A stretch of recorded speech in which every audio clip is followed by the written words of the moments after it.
Hello everyone, my name is Jake Puckett and today I'm going to speak with you about medical marijuana. Now, imagine you have a chronic pain that no over-the-counter medicine can fix. And I mean, you take Tylenol, but it just won't get better. You go see a doctor, he prescribes painkillers which are highly addictive and are somewhat dangerous. Now, imagine if there was something completely safe to get rid of this pain. Well, it's real. It's called marijuana, and THC is what is in marijuana, and it can be administered by vaporizing, smoking, drinking, eating, or taking capsules of it. It can relax you and relieve most pains that you might have. Now, I am a marijuana user, though not legalized in my state. I have taken the medicine after hard work days to relax, and it works very well. I have also visited the states of Colorado and California and seen how the legal medical marijuana process works. And I feel like our entire nation can adapt what these select few states have adapted. Now, according to Imhoff and Associates, a law firm fighting for legalized weed in Tennessee, over 50% of the population of Tennessee over the age of 12 has experimented with medical marijuana before. Now, today I'm going to explain to you why marijuana is illegal, how medical marijuana can help consumers, and why it should be legal. Let me begin by telling you why it is illegal. Now, marijuana had a rich history in North America shortly after the Pilgrims got here.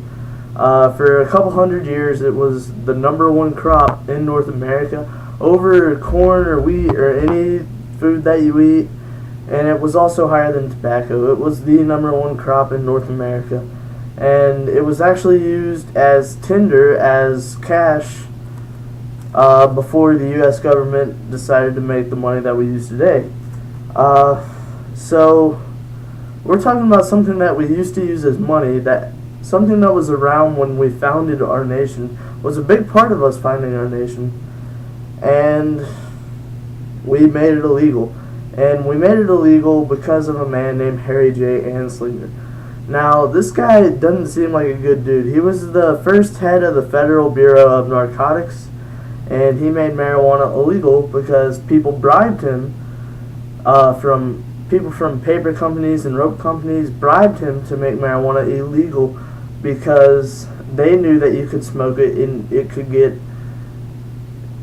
could put a bad rap on it and make it illegal, because marijuana was set to replace paper and rope, and the rich people who got rich from paper and rope didn't like that, so they bribed Anslinger to make marijuana illegal.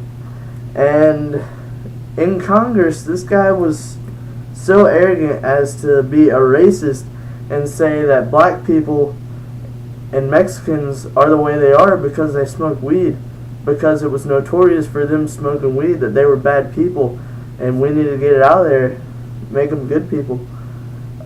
Really ridiculous that someone would stand in front of Congress and use racist remarks to get something to be legalized. Now that you know why it's illegal, let's talk about the potential it has to help everyone if it is legal medically.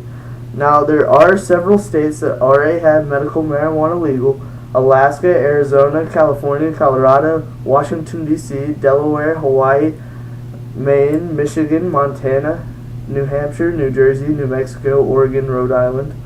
And marijuana, there's probably a whole book somewhere of all the things it can relieve, but a lot of the main ones are Alzheimer's.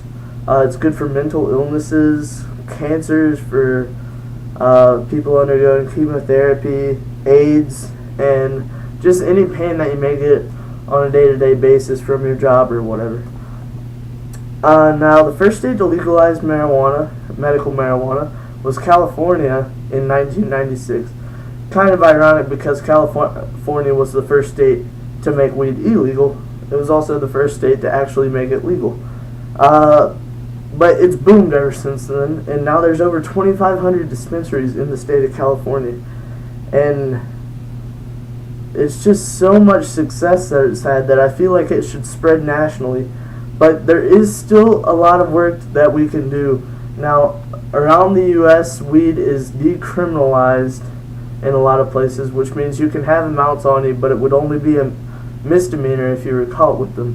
Which, I mean, it's not as bad as some other countries, but I think we can make it better. I think we can let people have their medicine if they need it.